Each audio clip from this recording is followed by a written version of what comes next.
Opa, tudo bem? Seja muito bem-vindo ao primeiro episódio do podcast Cabeça de Juiz. Meu nome é José Andrade, eu sou juiz de direito e a ideia de criar esse podcast nasceu daquele velho jargão popular, aquela frase que certamente você deve ter ouvido, que cabeça de juiz é igual fralda de neném, você nunca sabe o que tem lá dentro, você nunca sabe o que pode sair lá de dentro. E aí, eu tive a ideia de criar esse podcast e passei a convidar. Estou aqui hoje com dois convidados que vão participar com a gente. Do meu lado direito, juiz de direito também, Mário Esbalqueiro, e do meu lado esquerdo também, juiz de direito, Alessandro Rodrigues. E a partir dessa ideia de criar esse podcast, nós vamos tentar traduzir para você o que se passa na cabeça de um juiz no que diz respeito a vários temas, principalmente temas polêmicos. E o primeiro tema que foi escolhido, talvez um dos mais polêmicos na atualidade no que diz respeito ao processo civil, são as medidas coercitivas. Quem nunca ouviu falar da possibilidade do juiz suspender a CNH do devedor,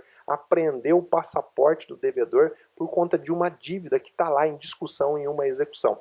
Esse foi o tema que foi escolhido, então eu queria primeiro começar agradecendo a presença dos meus colegas aqui. Vocês vão se acostumar a vê-los aqui, eles aqui com a gente. Se Deus quiser, vão participar de muitos podcasts. Eu queria só, antes da gente entrar no tema, antes de eu já soltar aqui a primeira bomba para a gente começar a dialogar sobre esse tema, eu queria que eles dessem aí um alô para todo mundo e começo passando a palavra aí para o Mário. Fica à vontade aí, Mário. Bom, pessoal, olá, tudo bem? Primeiro quero agradecer ao Zé pelo convite. É um prazer pensar direito, trabalhar sobre o direito, discutir com o Zé, com o Alessandro, pessoas que eu admiro, sei que são grandes professores, grandes juízes, e aqui essa troca de experiência ajuda não só ao pessoal que vai acompanhar aí, mas a gente também a parar para pensar em algumas coisas que às vezes um de nós pensou, o outro não, e é um ajudando o outro a aprender um pouco mais. É isso aí, Alessandro, é com você. Muito obrigado também pelo convite, é uma honra poder participar do primeiro podcast Cabeça de Juiz e espero que seja bastante proveitoso. Muito obrigado pelo convite. Legal, é isso aí. A ideia é que a gente tente traduzir os problemas práticos que acontecem, que a gente recebe aí na nossa mesa, nos nossos gabinetes, e você, principalmente você que está na luta aí da advocacia, possa antever. Olha, se o juiz costuma pensar assim, eu consigo antever a minha forma de postular. Se eu já sei que a chance é grande de eu ter o meu pedido indeferido, porque o juiz vai fazer determinado raciocínio, eu já vou desconstruir esse raciocínio da minha petição. E o direito é bonito justamente por conta disso. Quando a gente argumenta, traz uma argumentação lógica diferente daquilo que o juiz está acostumado, daquilo que a jurisprudência criou, é aí que você começa a abrir novos horizontes, você começa a fazer o juiz pensar diferente e talvez tomar uma decisão diferente. Bom, vamos lá. Eu queria começar aqui para a gente iniciar os nossos debates contextualizando. O artigo 139, inciso 4 do Código de Processo Civil, que trouxe essa brecha, essa possibilidade do juiz, durante a execução, e não só na execução, mas nós vamos focar aqui na execução, aplicar algumas medidas. E a lei fala o seguinte, que pode o juiz vai dirigir o processo e ele pode determinar todas as medidas que forem indutivas, ou seja, uma medida que induz uma pessoa a praticar determinados atos, as medidas coercitivas, e aí vem no foco, no centro do problema que a gente vai tratar hoje, todas as medidas que forem necessárias para assegurar o cumprimento de uma ordem. Então, o juiz deu uma sentença, ordenou que o réu pague uma quantia ao autor, então o devedor está lá já com aquela ordem judicial, mas mesmo assim ele não paga. A partir daí começaram a desenvolver, e aí eu acho muito rica, tanto a doutrina quanto a prática, o dia a dia, os advogados começaram a postular. Bom, se o juiz pode aplicar qualquer medida para forçar, para induzir o devedor a pagar, que tal se o juiz simplesmente limitar o direito do devedor de dirigir? Aprende a CNH dele, como forma dele se ver coagido para pagar um débito. E aí, a criatividade do ser humano é uma maravilha, Nós vamos falar muito disso. O primeiro ponto que eu queria chamar para o debate aqui. Vocês que estão aqui comigo, vocês acreditam que há um momento correto para o exequente pedir esse tipo de medida? Então, o cumprimento de sentença começou, ou a execução extrajudicial começou, o devedor foi citado, não pagou, começa-se aquela busca por penhora, o exequente geralmente pede um bacenjude, um renajude, não encontra nada, e aí? Já é a hora, tem um momento mais adequado, e o STJ já deu algumas pistas, de qual seria o momento adequado. Manda aí, Alessandro, você acha que tem um momento adequado para você pedir essas medidas coercitivas ou não? Não tem, pode ser a qualquer momento. Olha só, esse tema ele é riquíssimo e não foi à toa que foi escolhido para ser o primeiro aqui do podcast. A efetividade da execução é uma ideologia posta agora pelo novo CPC.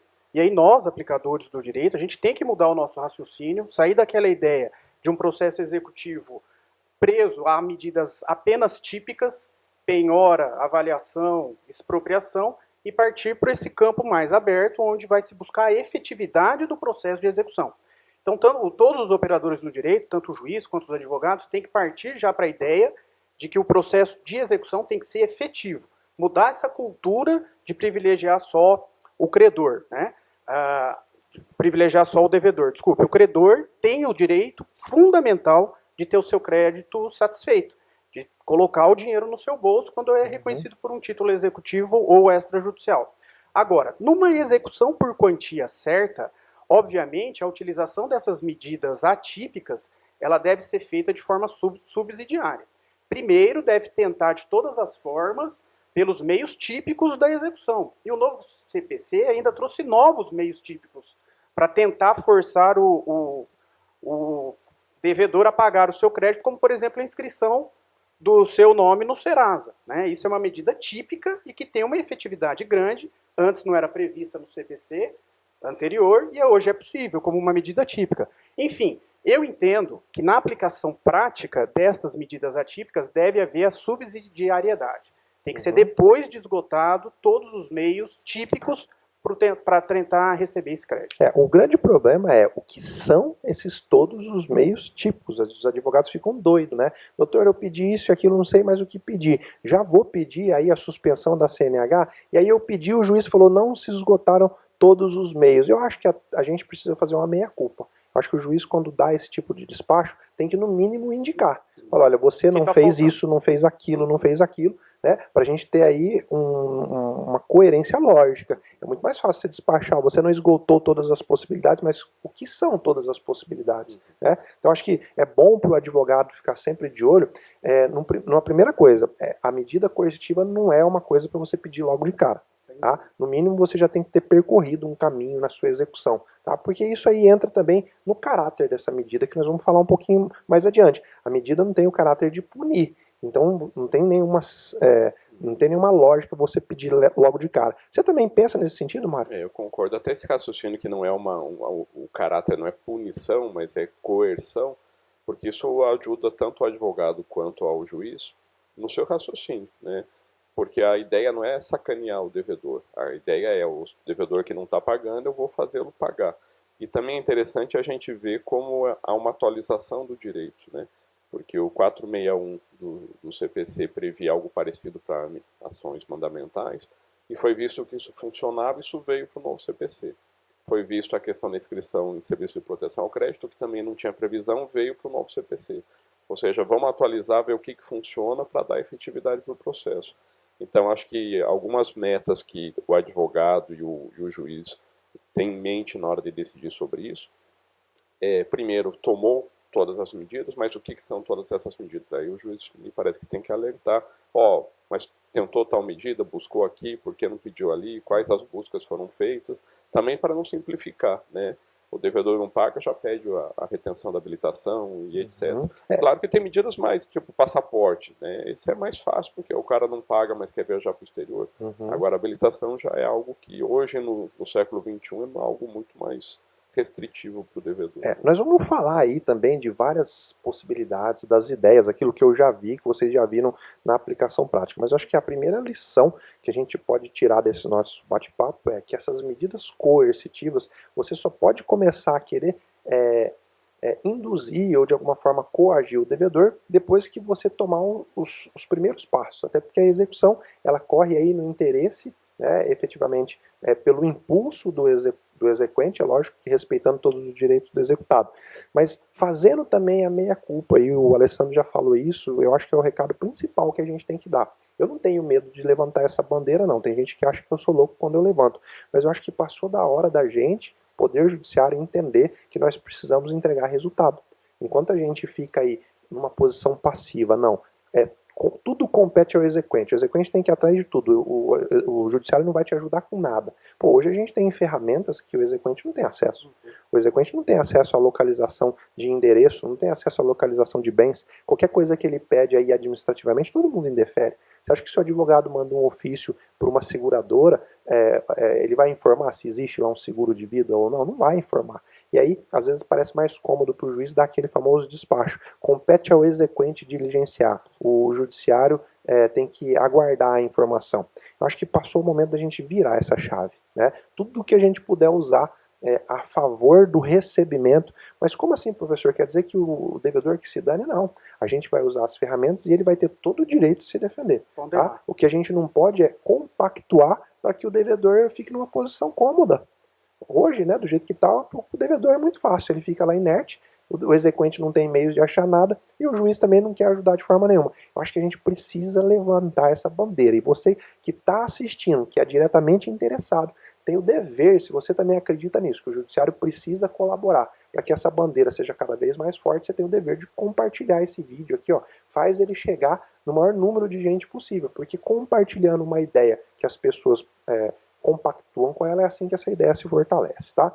Mudando aí, claro, vocês também ficam à vontade para interromper, mas pegando o gancho do que o Mário falou, a função, às vezes as pessoas confundem, acham que essas medidas coercitivas têm a natureza de punição. E aí, como o Mário disse, essas medidas não são novas. Elas são novas no que diz respeito à obrigação de pagar quantia, mas antes ela já existia. E tem uma muito mais grave que já existia no que diz respeito à obrigação de pagar quantia, que é a prisão do devedor de alimentos. Que é a medida coercitiva mais grave do que você cercear a liberdade da pessoa. Fala, ó, ou você paga a pensão, ou você fica preso. E tem muita gente que não sabe, mas a prisão não paga a dívida, não é? A pessoa fica lá 60 dias presa, a hora que ela saiu, zerou a dívida. Não, é uma medida coercitiva. Ó, você prefere pagar, se esforçar para pagar, ou simplesmente ficar preso. E olha, eu não sei qual que é a experiência de vocês, mas eu me lembro que em 99% dos casos, quando era decretada a prisão, o dinheiro aparecia. Isso. Sem dúvida. É mais efetivo. Tem uma efetividade absurda. Então, a discussão sobre constitucionalidade, né, dessas medidas nunca se questionou, ou pelo menos que eu tenho notícia, nunca o STF manifestou que é inconstitucional. Porque a medida ela é constitucional ou ela é constitucional ou inconstitucional. Não importa o objetivo dela. Se é fazer pagar uma pensão alimentícia ou se é fazer pagar uma dívida normal, uma dívida comum. Então, eu sempre afasto essa questão da inconstitucionalidade fazendo esse raciocínio. Se prender, que é o mais grave, cercear a liberdade, nunca se discutiu, nunca se declarou a inconstitucionalidade, por que aprender a CNH? Aprendeu a CNH, o sujeito pode andar de qualquer outro veículo, né? Mas vamos deixar essa questão da constitucionalidade um pouquinho mais adiante. Eu queria saber do caráter. Às vezes o que eu vejo muito na prática, é o exequente pedindo na ânsia de querer punir. Mas esse não é o objetivo, né, Alessandro? Sem dúvida nenhuma. Né? As medidas atípicas, elas não servem para punir o devedor que não tem bens para o pagamento da dívida. Ele até quer pagar a dívida, mas ele não dispõe de patrimônio para isso. Para esse tipo de devedor, que não é o devedor malandro, eu acho que a medida ela não pode ser aplicada. E parece que as decisões do STJ, as mais recentes, inclusive já citadas pelo Zé Andrade nas suas mídias, ela caminha nesse sentido. Né? Ela não tem esse caráter de punição. Parece que a ideia do STJ é aplicar isso para aquele devedor, que é o devedor que tem condições de pagar, mas oculta patrimônio. É o devedor, entre aspas, malandro, aquele que de uma forma ou de outra consegue fazer com que a sua movimentação financeira, a sua vida bancária, o seu patrimônio seja um patrimônio simulado, seja um patrimônio escondido. Tá, mas vamos falar isso em termos práticos. Imagina, o advogado entrou com um pedido de cumprimento de sentença, tentou lá penhorar no Bacen-Jude, não conseguiu. Aliás, primeiro citou, intimou, deu oportunidade para pagar, o executado não falou nada. Eu acho que a postura do executado de boa-fé já começa aí. Ele já foi intimado. Se ele simplesmente fica quieto, não apresenta manifestação nenhuma no processo, para mim já é um indício de que ele, assim, não vou dizer que ele não está de boa-fé, mas aquele que está de boa-fé, eu quebrei, eu não tenho como pagar. Talvez eu não tenho bens. Eu não tenho bens, não tenho como pagar. Talvez a primeira manifestação dele mostrando a boa-fé é essa. Se ele não faz isso, eu como exequente eu já ia anotar. Foi intimado, não fez nada, apresentou às vezes uma impugnação totalmente protelatória, que é muito importante também, né? Uma coisa é você não pagar, não impugnar ou apresentar uma impugnação técnica. Apresenta lá argumentos absolutamente protelatórios e aí o exequente continua. Renajude, infojude, tenta tudo e não encontra nada. Acho que a grande dificuldade é para o exequente saber, esse devedor, ele está de má fé ocultando patrimônio ou ele simplesmente quebrou e não tem como pagar? Por que isso é importante? Justamente pela natureza da medida. Eu não quero punir mais ainda um devedor que quebrou, tá? Porque a medida não tem um caráter punitivo. O cara quebrou, não tem de onde tirar. Essa medida, na minha ótica, e parece que o STJ tem sinalizado para isso, é para aqueles casos de malandragem. Tá? Um bom indício de malandragem talvez seria, você acha, Mário, o exequente mostrar, por exemplo, que o devedor está ostentando nas redes sociais. Olha, ele está ostentando, vivendo uma vida de riqueza e eu estou aqui, não consigo receber. Sim, com certeza. Hoje em dia, né, com redes sociais, a pessoa, às vezes, ela tenta dar um nó no credor, mas ela esquece e põe na mídia social que viajou, que trocou de carro, que tem um padrão de vida bom, ou seja, ele não honra com a condenação, por exemplo, no cumprimento de sentença, mas ostenta na mídia que ele tem um padrão de vida, ou seja, mostra que ele teria, em tese, condições de pagar, mesmo que parceladamente, mas não paga, ou fica em silêncio, né? Além de não pagar, também não se defende, não se explica. Me parece bastante interessante esse raciocínio de que não é para punir, mas também, ao mesmo tempo, a gente quer efetividade com o processo, né? Senão todos nós, operadores do direito, a gente cai em descrédito. Ou seja, é condenado, não paga, não acontece nada, todo mundo está vendo, né? E aí é importante também o papel do credor demonstrar isso. E quando a gente fala que a pessoa que está insolvente, né, não tem condições, por que ela não vem e informa isso no processo? Se a gente parar para pensar também nessa história de ônus da prova, ou seja, eu quero que você me pague, você não me paga. Como é que eu vou ter prova que você está insolvente?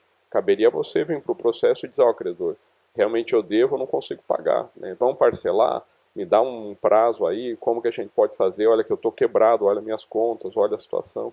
Então, cabe a ele vir e trazer isso, senão a gente presume que ele não quer pagar, né? Essa questão da solvência é muito complicado, você jogar para as costas do exequente, que ele não tem nem meios de procurar, você fala para ele, ó, se vira para mostrar que o cara não tem, você já está pedindo uma prova diabólica. Nem tanto assim, porque ele tem alguns meios, né? Mas virando agora aqui para o cara, que é o rei da atividade probatória, o cara que eu mais confio no que diz respeito a saber provar um direito, como que na prática o exequente pode mostrar para o juiz, olha, esse cara está ostentando nas redes sociais. Uma pergunta que eu recebo quase todos os dias.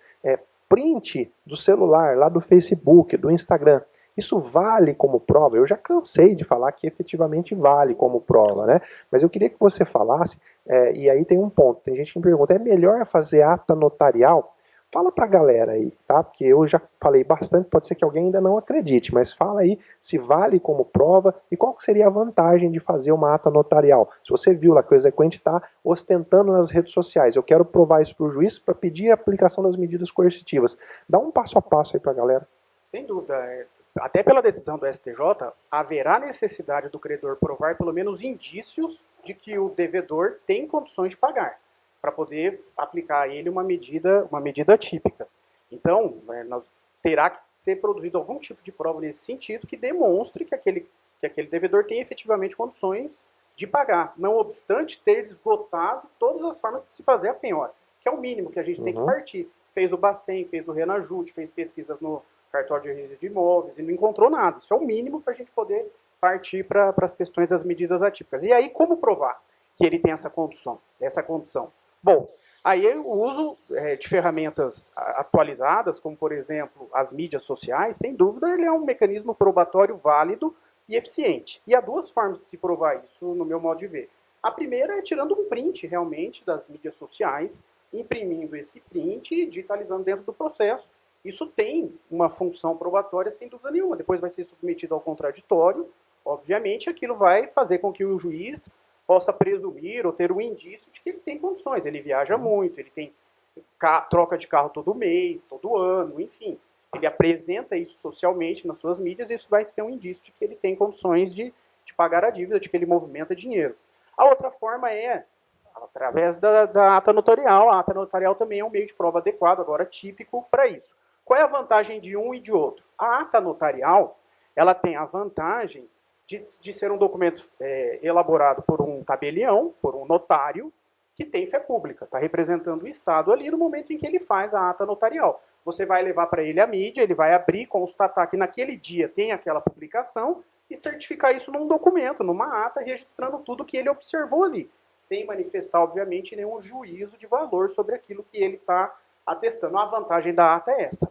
Ela tem uma força de documento público, portanto, tem uma presunção de veracidade, uma presunção relativa, vai poder ser contestada depois pelo devedor, mas há um indício ali de que isso realmente aconteceu, porque ele tem uma presunção de veracidade. A desvantagem da ata é o preço, né? Obviamente, para você fazer uma ata notarial, tem um custo, e é um custo alto. E ela tem uma outra desvantagem, em termos probatórios, que a ata ela é feita de forma unilateral. Ela é uma prova produzida fora do processo e de forma unilateral, sem a presença da outra parte. Então, isso tudo tem que ser ponderado pelo juiz no momento de fazer a avaliação desta prova. E a vantagem de se apenas fazer um print daquilo que foi publicado e juntar isso no processo. A vantagem é que não tem custo, é uma prova fácil de ser produzida, não tem custo nenhum. É uma prova que vai ser submetida ao contraditório dentro do processo, mas não tem a presunção de veracidade, que tem um instrumento público que é a ata. Eu sempre falo, quando me perguntam, faço ou não faço? Para você tomar uma decisão mais acertada, você tem que fazer o seguinte raciocínio. Você tem lá, tirou o print do celular, o cidadão foi e apagou todos aqueles registros que ele fez. Se você fez a ata notarial, aliás, você não fez a ata notarial, chega lá, você vai entrar com a ação e por algum motivo o seu celular estraga, por algum motivo o seu celular é furtado, acabou, sua prova foi embora. Então tem a vantagem da ata notarial de você não perder a prova, tá? Agora, tirou o print, fez a ata notarial, perdeu o celular, o juiz vai acreditar que um tabelião viu que aquilo lá existia. Tá? É claro que se o cidadão vier legal, olha, isso nunca foi produzido por mim, tá lá o tabelião com fé pública para testar. Não, eu entrei no Facebook no dia tal, é assim, para quem nunca viu, nunca fez uma ata notarial, é assim que acontece. O tabelião ele entra no Facebook, abre um documento e começa a escrever. Certifico que no dia tal entrei na conta do Facebook e vi que apareceu isso, isso e aquilo. Narra tudo o que aconteceu. Então tem a vantagem que se você perder a sua provinha lá, o seu print, a ata notarial vai substituir. Então eu sempre recomendo. Tem custo. O grande problema é esse, né? O exequente fica entre a cruz e a espada. Já não recebi meu crédito, né? Já tenho que pagar as custas processuais. E aí agora ainda tenho que pagar a ata, que não é uma coisa barata, né? Só uma questão prática que eu acho que é importante.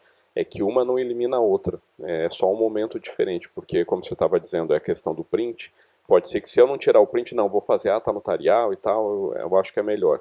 E eu esperar para fazer a ata amanhã, pode ser que já não tenha mais, porque alguém alertou, ele tira isso daí, some, ele apaga.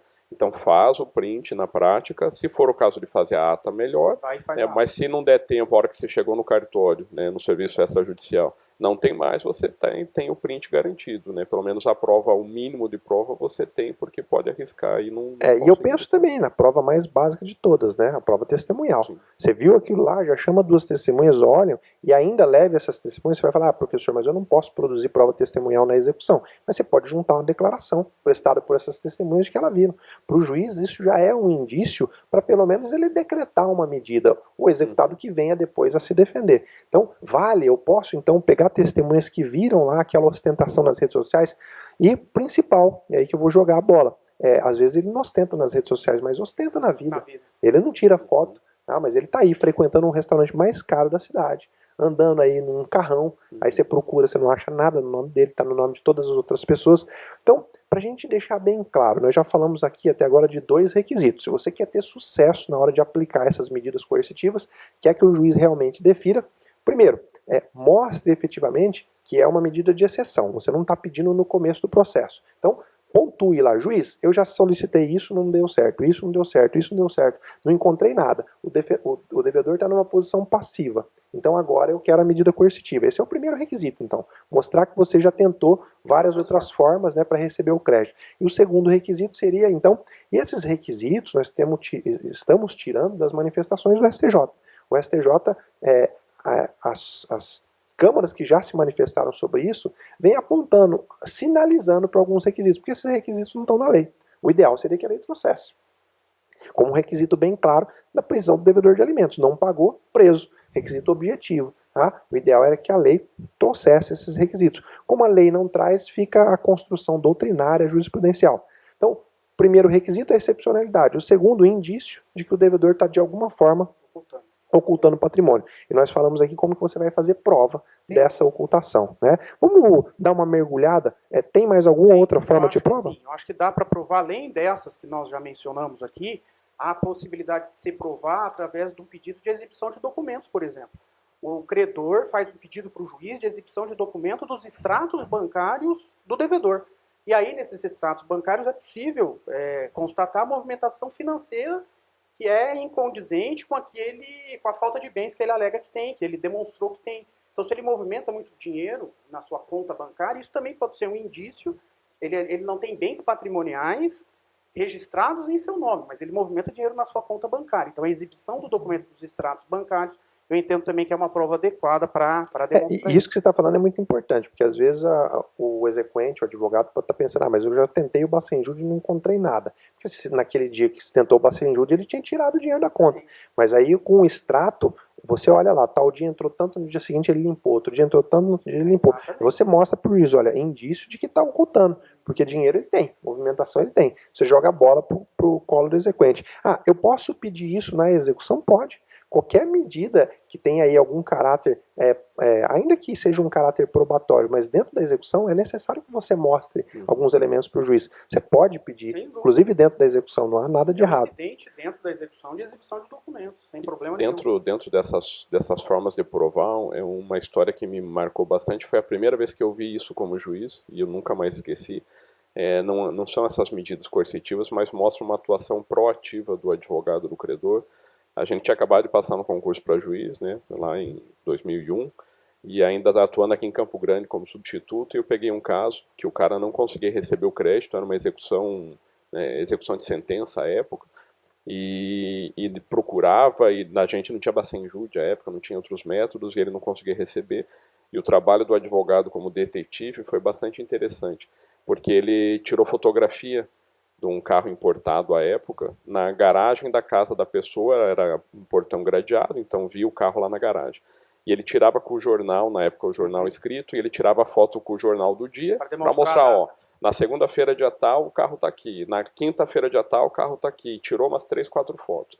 Ele tirou como detetive numa academia grande da cidade, e tirava a foto da esposa do devedor descendo do carro vários dias do mesmo jeito, né, descendo do carro na academia. Pediu para o juiz, né, na época ainda não era eu no caso, para que fosse feito o levantamento de quem era a placa tal do carro importado X. Apareceu uma mulher, pediu que fosse feita a busca de quem que era essa mulher. Era a sogra do devedor. É uma senhora já de idade, né, até porque o devedor já não era uma pessoa tão jovem, e foi pedido para fazer a busca, a sogra sequer habilitação tinha, né? Então ela tinha um carro importado muito caro, era aposentada pelo INSS, não era habilitado, mas ela tinha, né, um carro muito caro. Então ficou absolutamente comprovado que era má fé e que estavam escondendo os bens. Isso você me dá o gancho para falar, e você que está assistindo, muito provavelmente está aí na luta da advocacia, o advogado tem sim na execução que desempenhar um papel investigativo, não tem jeito. Esse papel é importantíssimo, é muito mais do que o do juiz, porque é ele que tem a possibilidade de saber naquele caso concreto se tem ou não condição de pagar. Exato, agora é claro que o juiz que tem meios eletrônicos disponíveis, né, mais facilitados, entra aí o papel da cooperação. Cooperação expressa no texto do Código de Processo Civil. Isso é importante, Zé. Sabe por quê? Nós temos que mudar essa realidade. Hoje o processo é cooperativo. A ideologia do processo é de cooperação. Está lá no artigo 6º, né?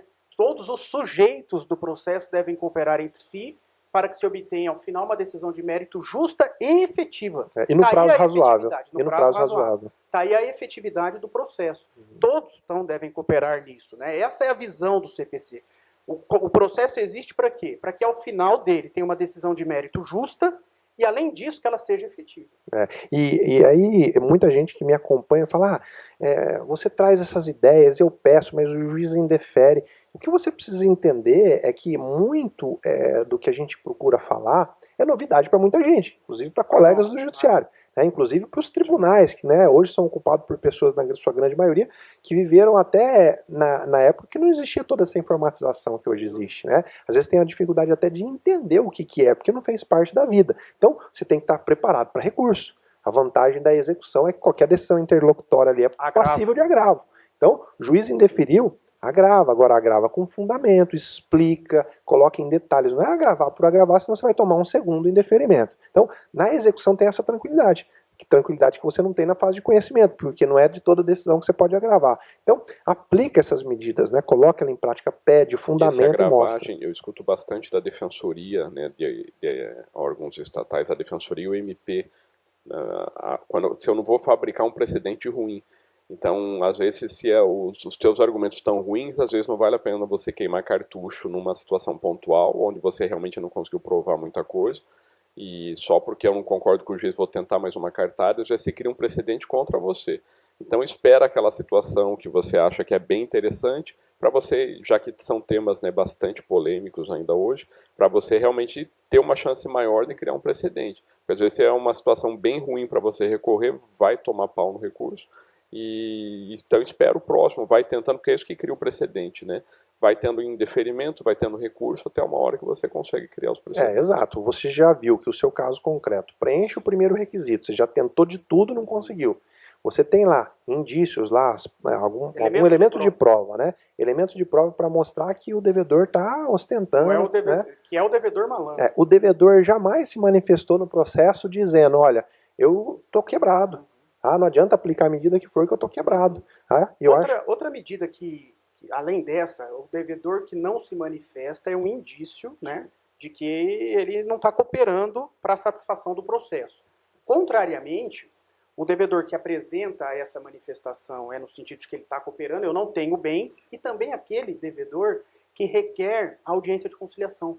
E aí faz uma proposta para o pagamento da dívida.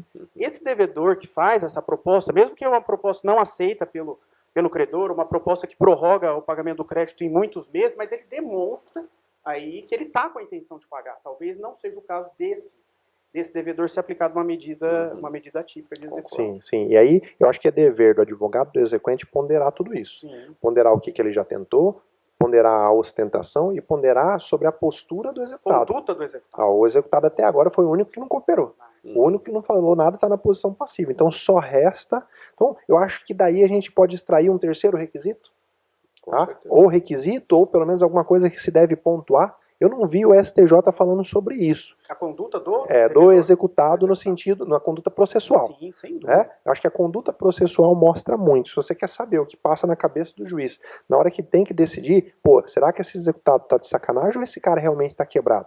Se a conduta dele no processo mostra, ele pediu conciliação, ele informou que não tem patrimônio, todos os chamamentos ele sempre respondeu, o juiz certamente vai ficar com o pé atrás.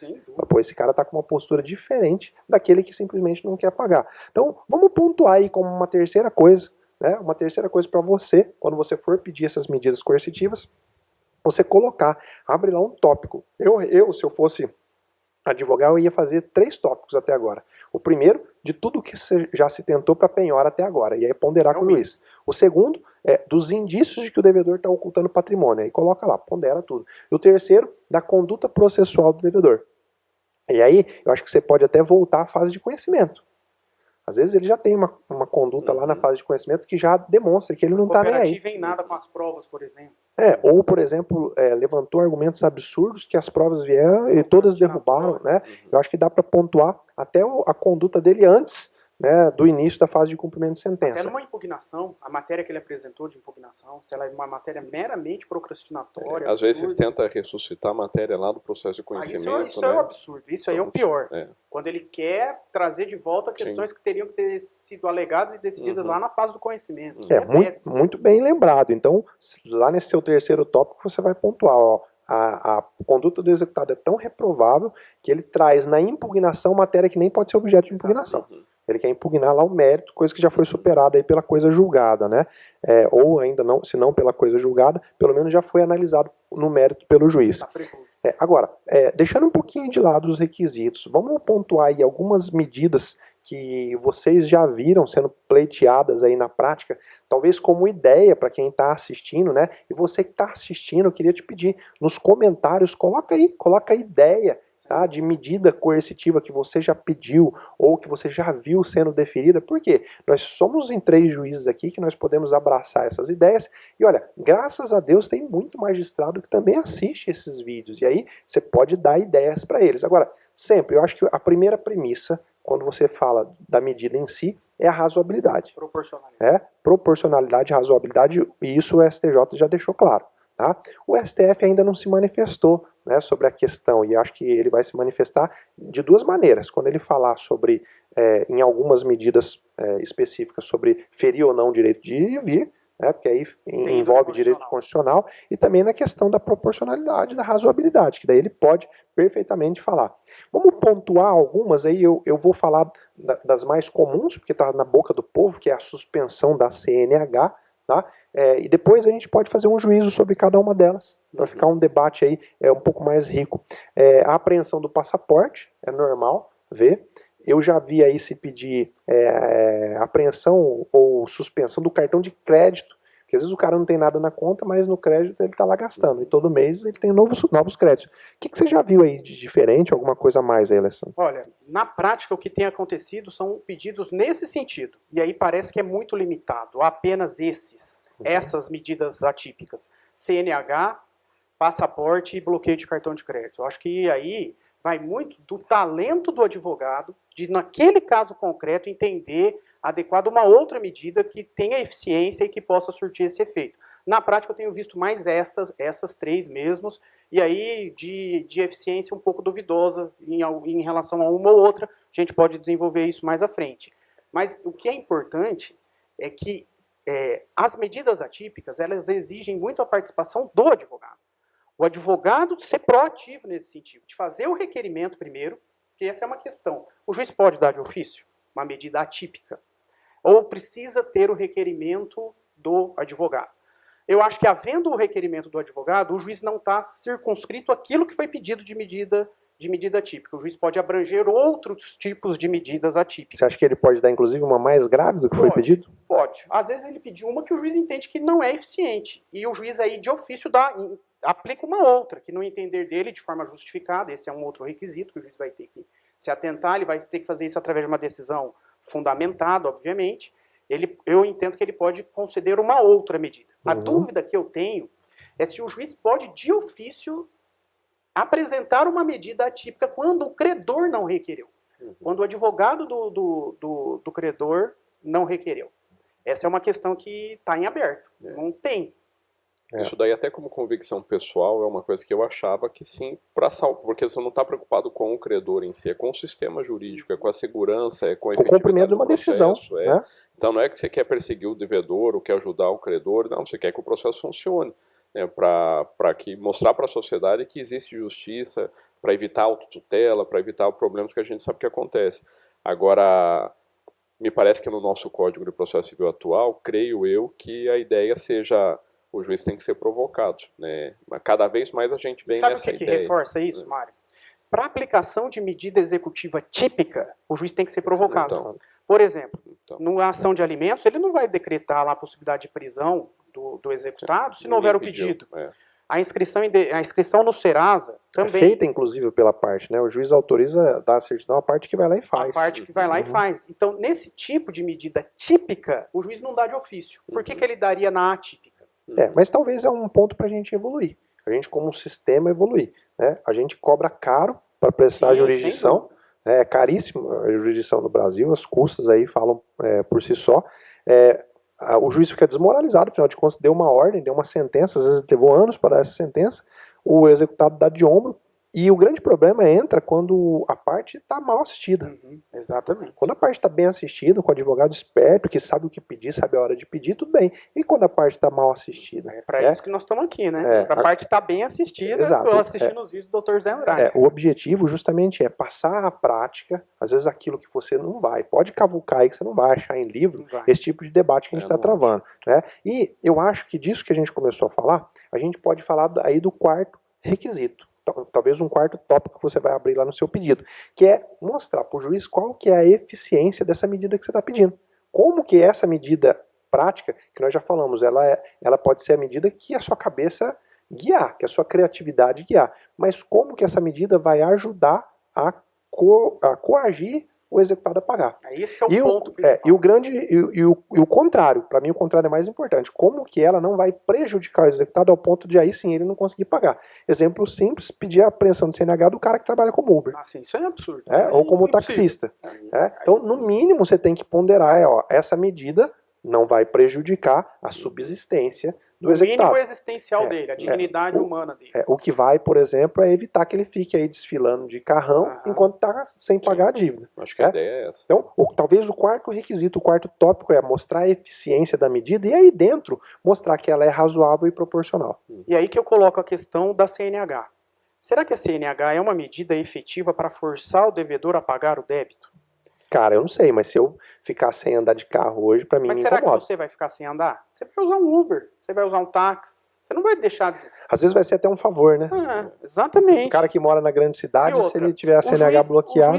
Mas com esse argumento, acabou de derrubar aquele argumento de que fere o meu direito de ir e vir. Pega o Uber, pega a maioria do trabalhador, mas a CNH não fere. pega ônibus. A CNH tem eu assim, no meu modo de entender, não fere o direito fundamental de ir e vir, de locomoção. Mas é a principal defesa que né? A defesa não fere. O que eu acho que pega na CNH é a eficiência da medida.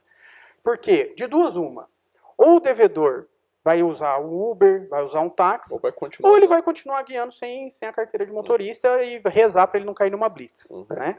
E o efeito vai ser só esse. Só nesse tipo de situação. Ele caiu numa blitz, aí ferrou para ele. Agora, vamos ser bem prático, né? Se a gente for muito criterioso na questão da eficiência da medida, a gente não vai definir medida nenhuma. Mas será que não é possível, Zé? Não, mas veja bem, ó, a CNH, vamos partir do pressuposto do que eu tô raciocinando aqui, de que ela é uma medida ineficiente. Mas se eu determinar a expedição de um ofício para o Detran, onde fica proibido o devedor de fazer transferência de veículos, ele não pode adquirir veículos novos e registrar no seu nome. Eu acho que é uma medida mais eficiente do que a suspensão da CNH. Eu não vejo, porque se ele já não tem nada no nome dele, já se tentou renajude, ele já não registra mais nada no nome dele, está registrando o nome de um parente. Então isso daí para ele não vai mexer com ele, não. Pode ser que não, mas, sei lá, outro tipo de medida atípica que eu nunca vi na prática que poderia... poderia... do perfil do devedor, né? Aquele devedor nó cego, é esse que não vai ter nada. Ele vai ocultar. E aí, falando de a gente estava falando de ideias, né? Eu lembro de estar participando de um congresso, o advogado deu uma ideia que, a princípio, eu não achei ela tão desinteressante.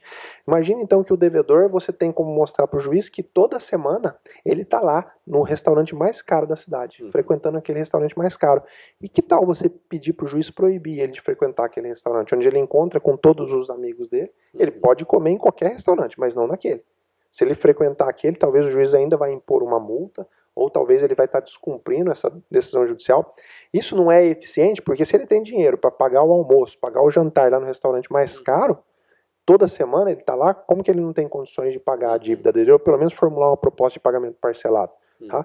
Eu não vejo essa medida como desproporcional. Para mim não fere direito de vir, fere a dignidade da pessoa humana. O que fere a dignidade da pessoa humana é o credor ter um crédito e não conseguir receber e ter que pagar mais ainda, tá? Ter que ficar ainda mais pobre para tentar receber. Para mim essa dignidade ela tem muito mais importância do que a dignidade do devedor. Eu também acho que não fere a dignidade. A questão aí, eu pensando aqui rapidamente, sim, será que vai ser efetivo isso aí? Ele não vai nesse restaurante, vai em outro.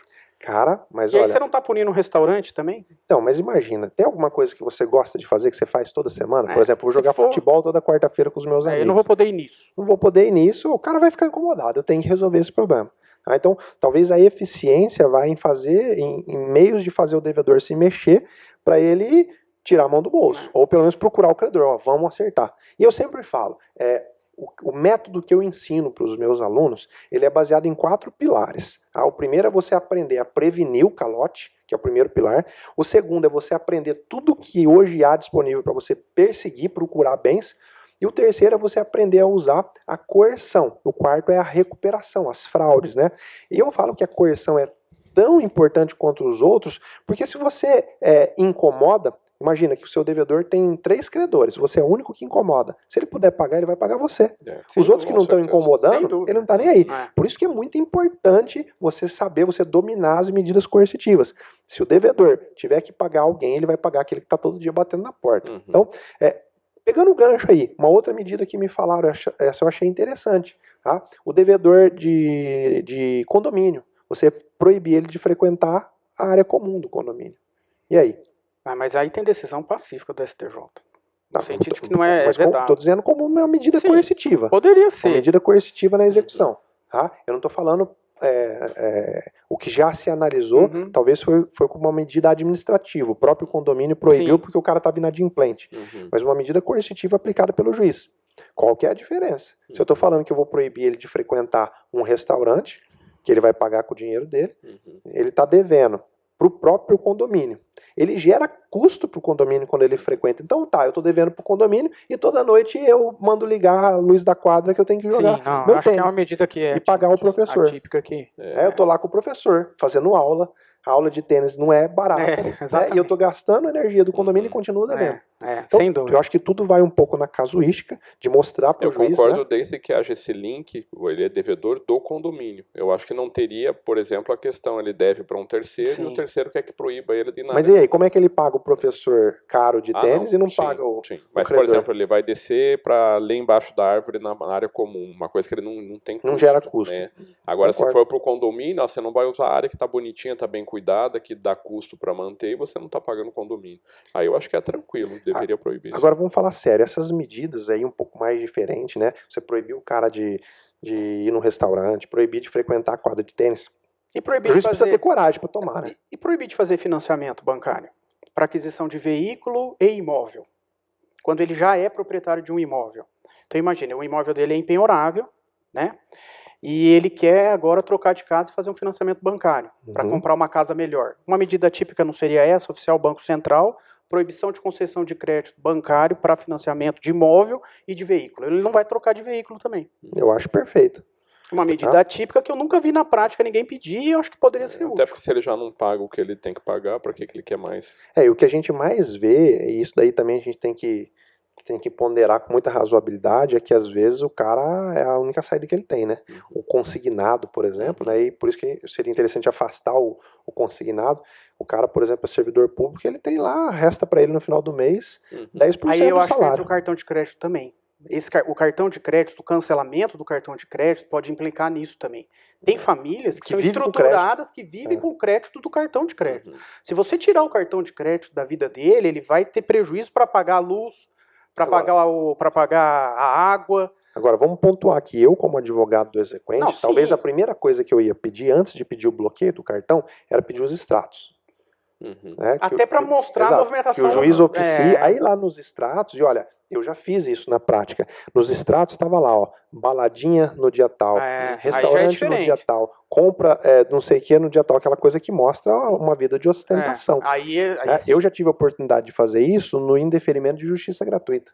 Então, o cidadão pediu justiça gratuita e aí veio, não era nem cartão de crédito, mas era extrato bancário, e hoje no extrato sai exatamente o tipo de compra. E tinha lá, Valley, que é, né, um estabelecimento aqui de festa, sesta, sábado e domingo. Sexta, sábado e domingo. Pô, tem condições de ir pra festa. De que ele tem condições de pagar. É uma prova, a exibição de um documento que vai demonstrar aquele requisito anterior. O problema dele não é financeiro. O problema dele não é financeiro. Então, dentro da eficiência, eu acho que vale a pena o advogado, antes de pedir essa medida em particular do bloqueio do cartão de crédito, pedir para o juiz para que sejam exibidos os extratos, pelo menos aí os últimos 3 meses, para ver como que essa pessoa usa. Agora tá lá, só farmácia, mercado, água, padaria, luz, água, luz. Aí você vai interferir. Aí não tem jeito, aí realmente interfere na subsistência até da pessoa. Tem família que vive, a programação financeira da família depende do cartão de crédito. O Mário, por exemplo, o Mário vai pagar um café pra gente lá no fórum, ele paga em cartão de crédito. Não que ele precise, mas é para ele ter pontos depois no final do ano para viajar. Mas enfim, então a gente tem que tomar cuidado com esse tipo de situação.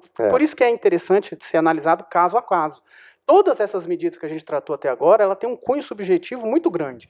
Vai depender do caso concreto. Vai depender. Agora, isso não significa que o advogado vai pedir de qualquer jeito, tá? Porque às vezes você tem um caso concreto que se encaixa em todos os requisitos, e aí você pede de qualquer jeito, vai ser indeferido, e também não significa que você vai forçar. Aquele caso, você não tem os requisitos bem delineados, aí eu vou pedir de qualquer jeito, que você pode, aí, como o Mário alertou, criar um precedente que possa ser ruim. Né? Agora, falando das decisões que já foram tomadas, o STJ e os tribunais aí pelo país têm caminhado mais ou menos nisso que a gente tem falado, da proporcionalidade, da razoabilidade. O que importa é que daqui em diante, depois que você assistiu esse podcast, você fique bem tranquilo para pedir e pontuar mostrar para o juiz a presença de todos esses requisitos. Bom, o que eu tinha anotado aqui, eu lembro de ser importante desse assunto, eram essas considerações. Agora, a gente tem um pouquinho mais de tempo ainda, acho que dá para a gente falar um pouquinho sobre essas medidas que nós falamos, de alguma forma fere a Constituição, não fere a Constituição, e eu queria chamar o debate para aquilo que nós já falamos, se prender, que é a mais grave aí ofensa que o Poder Judiciário pode fazer, por falta de pagamento de pensão. Por que outra medida? Por exemplo, a retenção do passaporte. Aí, é claro, nós vamos cair na casuística, mas a retenção do passaporte, a pessoa não está presa, ela só está cerceada no direito de sair do país. Ainda assim, ela pode sair. Se ela quiser sair irregular, sair por terra, ela vai sair. Né? Por que feriria? Aí eu chamo esse debate para que a gente possa, de alguma forma, colaborar para a hora que esse debate também for ser analisado aí pelo STF, tá? Pelos nossos tribunais, até para um juiz de primeiro grau pode não aplicar, dizendo que ele entende que nesse sentido seria inconstitucional. O que vocês acham aí? Me parece que essa questão, por exemplo, do passaporte, não vejo ofensa nenhuma, porque se a gente parar para pensar, a grande maioria da população, chutar aí, sei lá, 80% ou mais, 90%, não precisa de passaporte. Nem tem viajar. Passaporte. Né? E paga suas contas. Então é inadmissível uma pessoa que não paga suas contas e acha que ficar sem o passaporte ofende dignidade, limita o direito dele ir e vir. A gente tem direitos maiores, garantias maiores, inclusive a questão da efetividade do processo, que gera um descrédito para o sistema jurídico como um todo. Aí ele não cumpre e vai dizer que é o direito dele, a liberdade dele de viajar, a que título? Claro, se comprovar que ele presta serviço fora do país, porque ele trabalha como engenheiro em Angola, então tudo bem, então você vai ter autorização para ir para Angola, vai, bate e volta, nada disso de ir para a Europa, para os Estados Unidos, né? Se quiser ir para a China agora também, às vezes pode liberar, né? Porque por causa do coronavírus não seria preocupação. Quem teve uma medida exatamente dessa, decretada se não falha a memória, pela Justiça do Rio Grande do Sul, foi o Ronaldinho Gaúcho.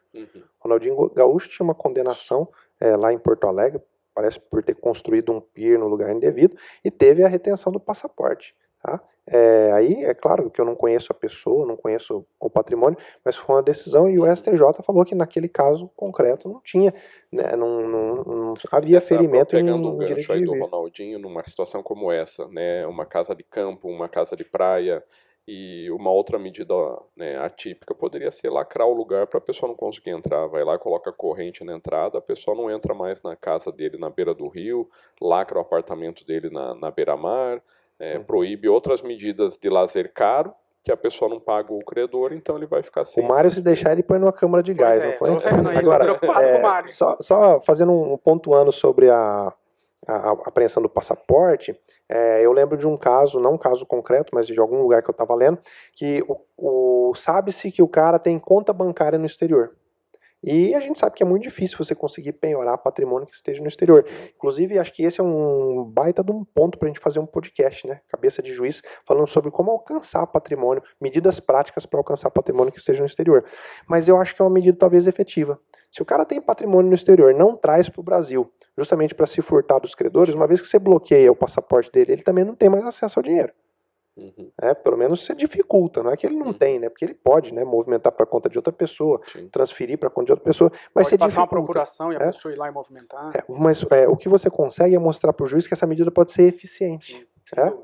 Bom, a gente poderia ficar aqui horas e horas divagando sobre isso, né? Infelizmente a gente não tem tempo. Antes da gente finalizar e para que esse podcast seja bem prático para você, eu vou ponderar aqui então os 4 aí requisitos, aquilo que você tem que mostrar na sua petição inicial, se você quiser aumentar muito a chance de ter sucesso nessas medidas coercitivas. O primeiro requisito, o primeiro tópico que você vai abrir, juiz, essa medida é excepcional, eu não estou pedindo ela logo de entrada. Eu já tentei isso, pondera tudo que você tentou. Esse seria o primeiro requisito, o primeiro tópico lá da petição. O segundo, indícios de que o executado tem condições de pagar e não está pagando porque não quer. Aí você vai produzir prova lá do jeito que nós mostramos já, ata notarial, declaração de testemunha, print de rede social para mostrar que o cara está se furtando, né? Que ele está de alguma forma, a exibição de documento, que ele está de alguma forma se furtando da execução.